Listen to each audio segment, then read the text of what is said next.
Today, a very courageous survivor, identified as JA 140 Doe, filed this lawsuit in New York. And in this lawsuit, this courageous survivor names two very powerful and prominent offenders. The first is Theodore McCarrick, a serial offender well known to us, and who has now been exposed multiple times by reason of the courage of survivors having come forward, and with whom we've had the privilege to work in bringing several suits against him and the Catholic officials that gave him cover for decades. The second prominent offender, never before named and or exposed before this courageous survivor filed this case this morning, is Father Michael Barrett. Father Michael Barrett is, as of last night at least, the pastor and a priest at a parish in Manhattan, in New York, on 43rd Street, St. Agnes. Michael Barrett is named here, and Doe has come forward because he just recently learned that Barrett was a priest and in a parish. And he was triggered to action. And to this suit filed under the Child Victims Act this morning to expose Barrett and to do what he feels he needs to do. Barrett is a name that has never been known to us before, but Doe reports that he has deep concerns about Barrett having access to other kids. As he was a kid, Barrett was a lay person heavily involved with Opus Dei, and his family and invited and recruited him to an Opus Dei house. And from that recruitment and that grooming there, that led to criminal sexual assault. And Barrett ultimately became a priest and a continued member of Opus Dei, and continues to be a priest to this day at this point in time. And as of last night, as we said, in a parish at St. Agnes in the Archdiocese of New York.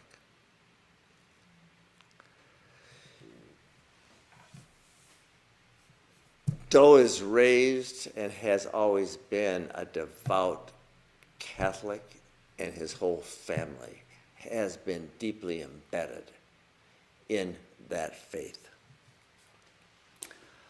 The abuse by Barrett was when he was a youth, beginning the age of 12 and continuing for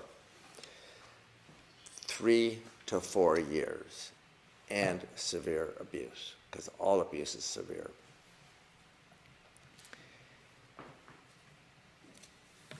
There were other kids present at the meetings and the recruitments, and today, Doe is really concerned not just about those kids that were with him as a part of the Opus Dei program that Barrett ran as a lay person, but rather his concern also is for all the years that have passed since.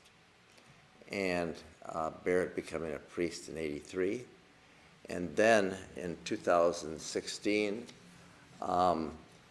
the Opus Dei program was taken over and asked to be headed by Dolan, Archbishop Dolan, in 2016. Formerly, Barrett had been Opus Dei under the tutelage and the theological advisor to Archbishop Gomez in Los Angeles for several years, in Houston before that. So he's been in positions of power and access to kids for a long time.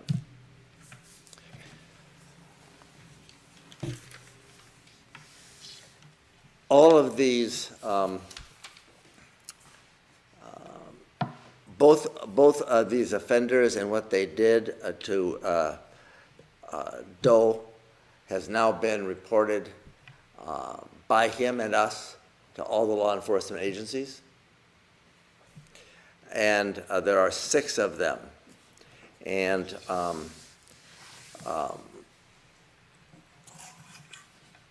now under investigation. Doe recently came forward. These reports and letters to all of them were made yesterday.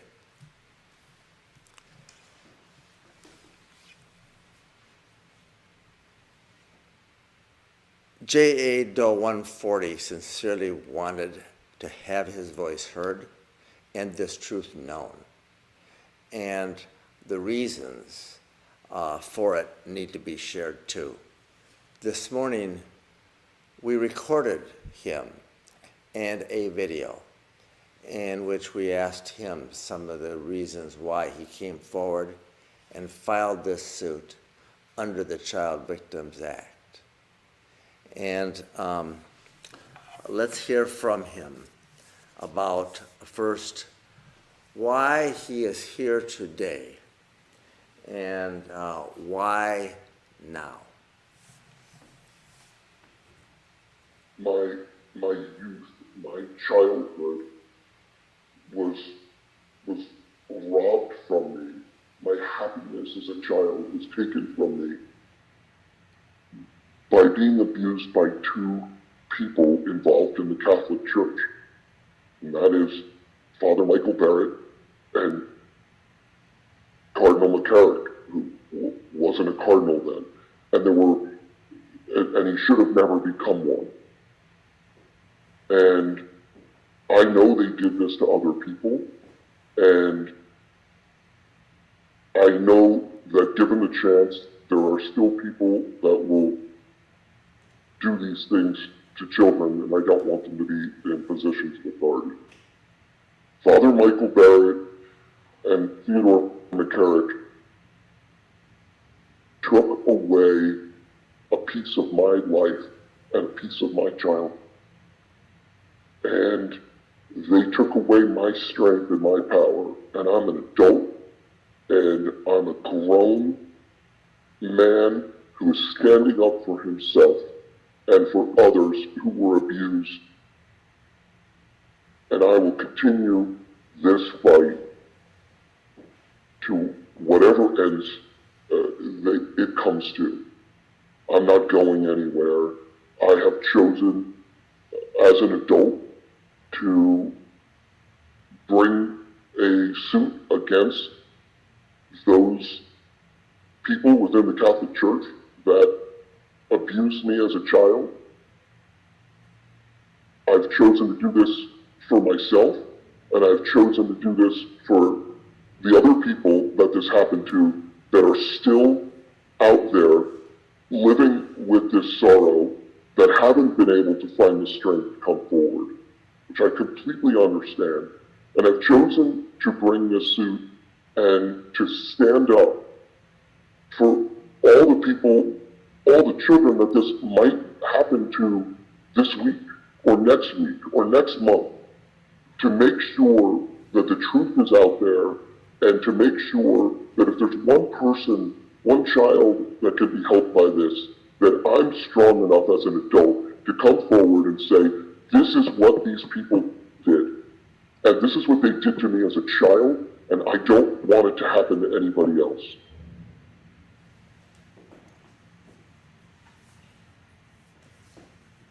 We also asked him and recorded the question first asking him, these are very powerful figures that you're now naming under the Child Victims Act, and very prominent figures who were both prominent in your family life and the Catholic life. You're now in your 50s and deeply embedded and have been in the Catholic faith and its traditions. And so how is it you are reconciling the decision to sue the Archdiocese, name these offenders, and the faith that has been so prominent in your life? Well, when you grow up in the Catholic Church, in a devout Catholic family, these are the ultimate figures. We were told that there was some figure between us and God, and that figure was the Catholic Church. That figure was a priest or a bishop or whoever it is within the church. They were the conduit. They were literally described and told us they were the conduit to God for us. And when they speak for God. And as a child, what are you supposed to believe? You don't know they're grooming you for sexual encounters. You don't know what they're going to do to you. And they use their position of authority over you as a child to molest you. There's nowhere for you to go. You are a captive audience. You are a prisoner of that system, and those in the highest authority are the ones you're most afraid of. I am not against the Catholic Church. I am not against Christianity. I'm against abusing children. There's a big distinction. I don't want anyone to lose their faith in Christianity because there are bad things that happen. I want the church to take responsibility and to stand up and say, help us, come forward, help us figure this out, and let's have a clear path forward, which I believe all of us that were raised devoutly Catholic and went to Catholic schools would love to do. But I don't know that they're doing that at this time. I don't know that they're ever going to be willing to do that, but I hope and I pray and I beg them to reach out and to change the system where you're enabling pedophiles to rise in the ranks of the church and to be in charge of more people and to continue to abuse people. That's the only thing I want stopped. I don't want Christianity stopped. I don't want the Catholic Church stopped. I don't want to hurt anybody. I want them to stop the system that they continue, it seems to me, to enable these people to be around children unsupervised, unacceptable, cannot continue. That's what I want to change. I'm not against them and I'm not against the church. In fact, I stand with them if they will stand up and remove people from authority that shouldn't be around children. And when an accusation is made, that's not an easy thing for somebody to do. And nobody does that by choice. Nobody does that lightly. And it only comes through great pain and suffering that somebody has to come forward and say, this person did this and they can't be allowed to be around children. And I believe that if everybody that this happened to came forward now, that it would help the church to change this way of handling things. And that's my hope, and that's my wish, and that's my dream for the Catholic Church. That wish, that hope is to have it stop and to change. And Doe and all the survivors with whom we work demand today that Archbishop Dolan and all the Catholic bishops in New York, but Archbishop Dolan in particular, release the list now of all the names of all the clerics who you have made settlements with that are secret. Release now, and Doe's demand is that you also release the names of all the offenders that have been reported to you, dead or alive. Release also the names of any employees under the control of the Archdiocese who have been, and you know to have been, offended children. And you need to do that now. And for survivors to know who those names are, and to be able to take action while time allows in New York, which is now days, you can do that.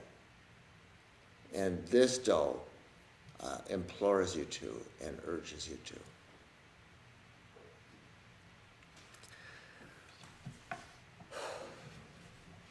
That window of opportunity closes on August 13th.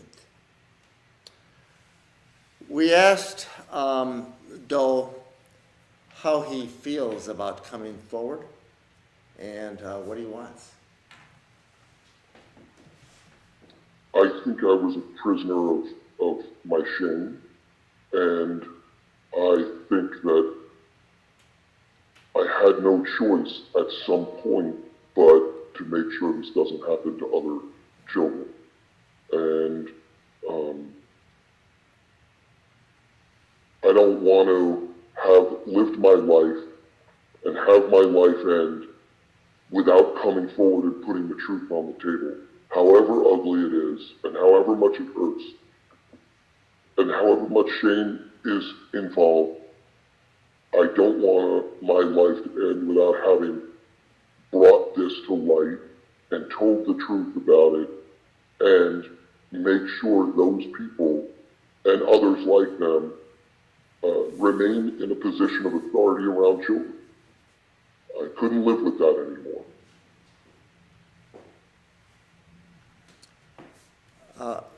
Doe is now in his 50s, and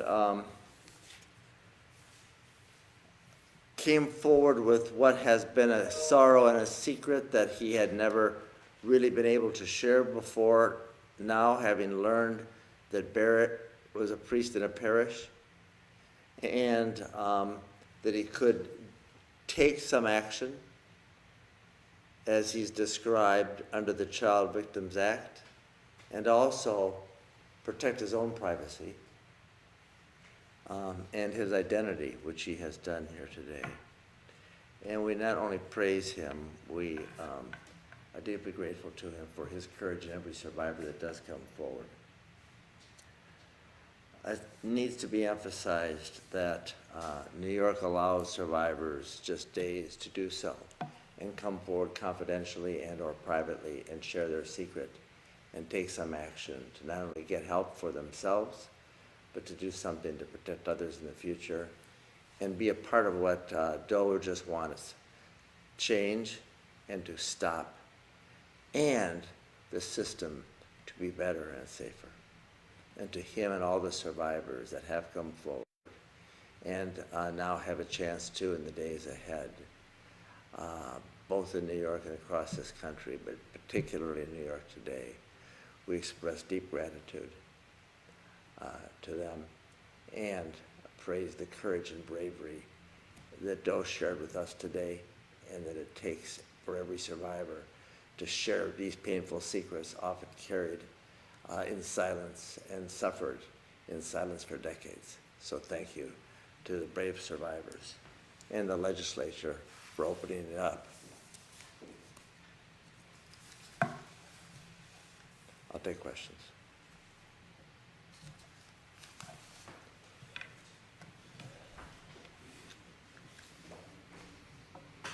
His story. So now we're going to get to the Q&A portion of the press conference. If you do have any questions you would like to ask, you can submit them in the chat box and we will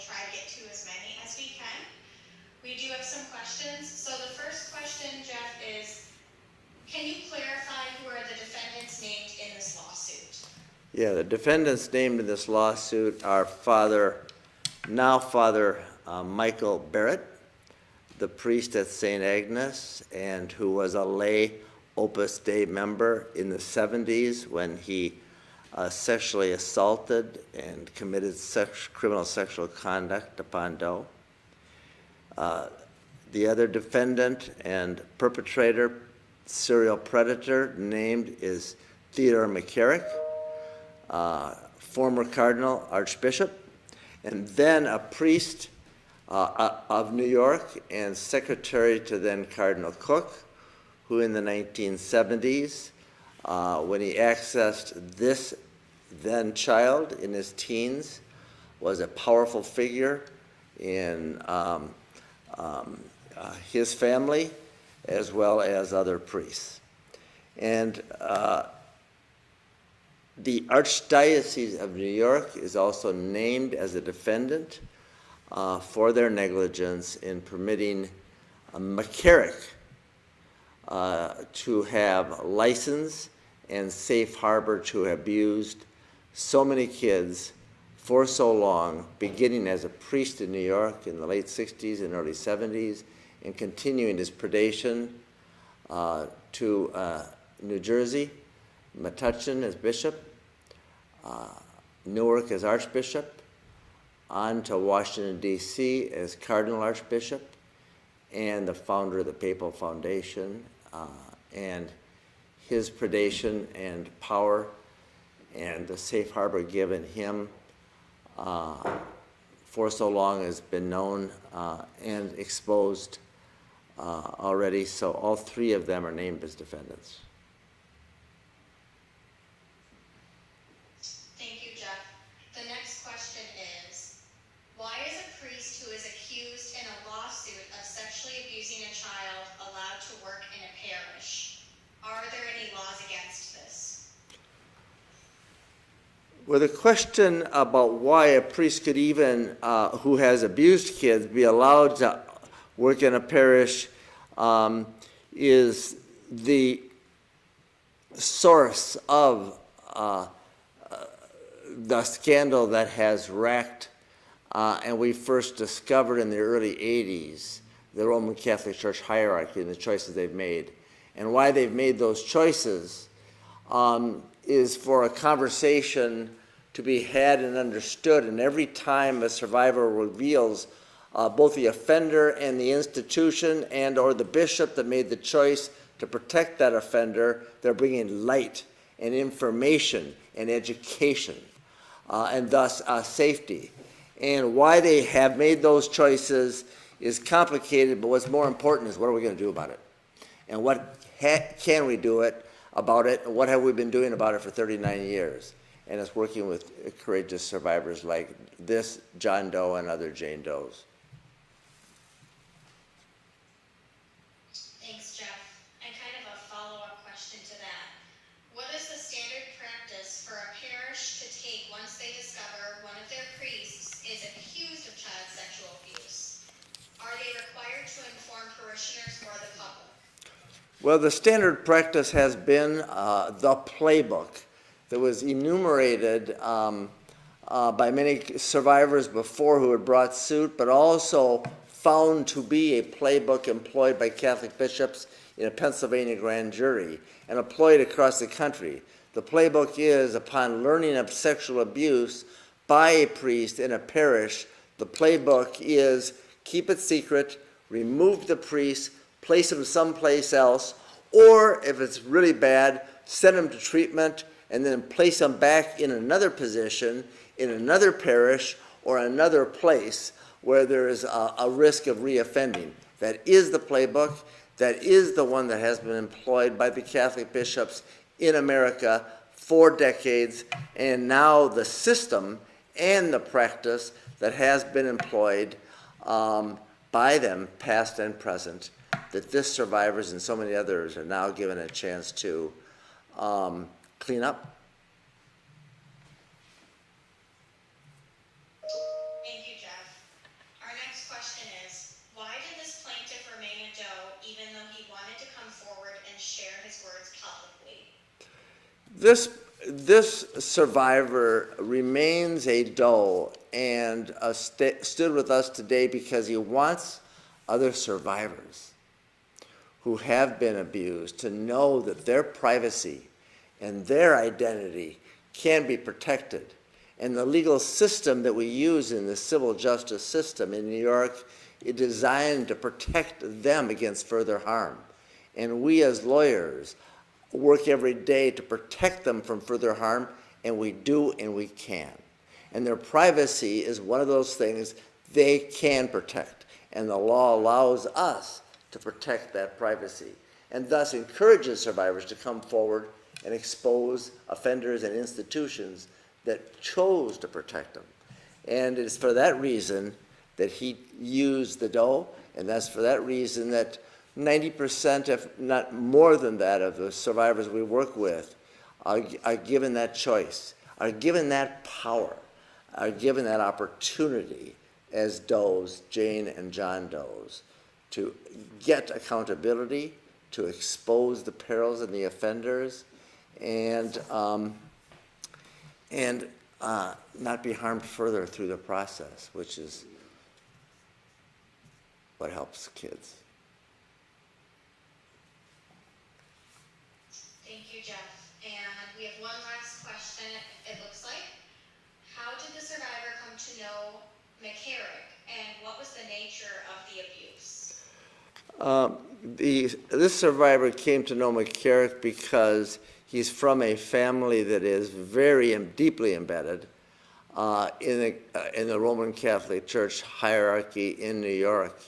And McCarrick then, as secretary to then Cardinal Cook, and assigned to the Cathedral St. Patrick's in New York, was very prominent in his family life, and came into that home and groomed him the way he did so many other kids we've interviewed, and ultimately took him on a trip where, after having abused him in the home and severely abused him in the home, took him on a trip, as he did so many other kids, and to other places, and actually the abuse occurred in the home, in a limo, and not unlike so many others that we have interviewed that McCarrick had access to, using his incredible power and prominence, both with this kid's family and with so many others. Thank you, Jeff. That concludes the Q&A portion of today's event. I want to thank everyone for attending and participating in today's press event. Video files will be uploaded to Vimeo and available for download following the conclusion of the event. You can submit video